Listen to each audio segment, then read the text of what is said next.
Tara, magluto ta ng tinabal. So panoorin nyo guys, samahan ninyo ako. Ayan, magpakulo na tayo ng mantika. Okay, panggi pasigang tarong ang kalayo kaya aron mo init yun bagay yung mantika. Lami mo ginang init yung mantika kasi crispy kayo ang atong giluto nga tinabal o crunchy kay kanon. So panoorin nyo guys, ubanay ko ninyo. Ayan o, para tanghalian to, padala almusal, wa man ta mag-almusal, kaon lang tagpan kape. So karon padayon ta sa atong gibuhat. So sana i-share, i-like ninyo guys, suportahan niyo guys. Napakasarap ito, napakatakaw sa bigas. Timplado to siya guys. Iba kasi mag tabal guys, lalagyan lang ng asin, pero sa akin kompleto to. May mga ingredients to siya para malasa. Lagyan natin ng suka para hindi siya dapuan ng uod or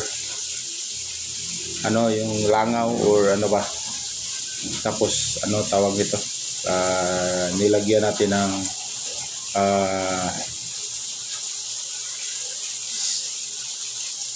magic sarap para malasa at di dapo yung mga insekto. So ayan, so di ba napakasarap ito guys. Try nyo guys, di ba? Makita nyo kung gaano ka crunchy, kasarap, maubos yung kanin natin. So tingnan lang niyo yung lawas na nagluto guys. Walang pagpiyos tungod sa sarili niyang huli, nagsikap para makakain.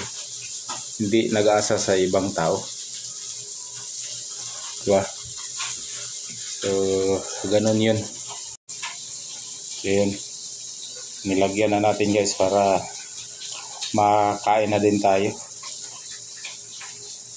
Yan o, pisa na tayo nagluto para mainit na kasi yung mantika kaya masarap.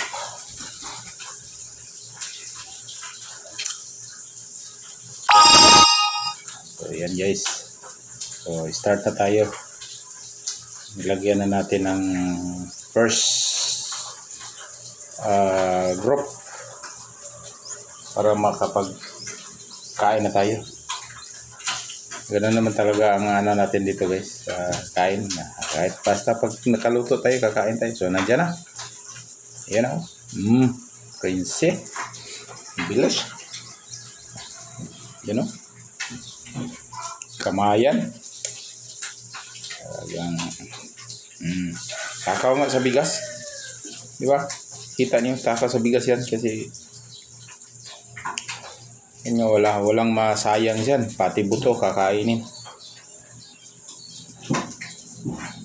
So ganun ka sarap ang niyan. Diba? Ayan.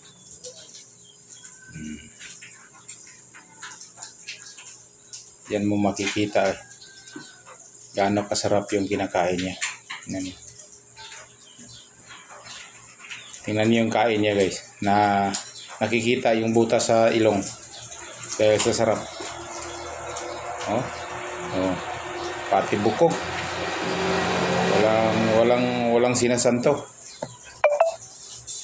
So ganun yun, ganun kasarap ang iyang gikaon. Shout out sa bang mga gustong kasing ganahan mo palit o tinabal. So ayan, napakasarap. Yan, shout out sa lahat. Okay. Yan guys, shout out sa inyong lahat yan sa kumakain ng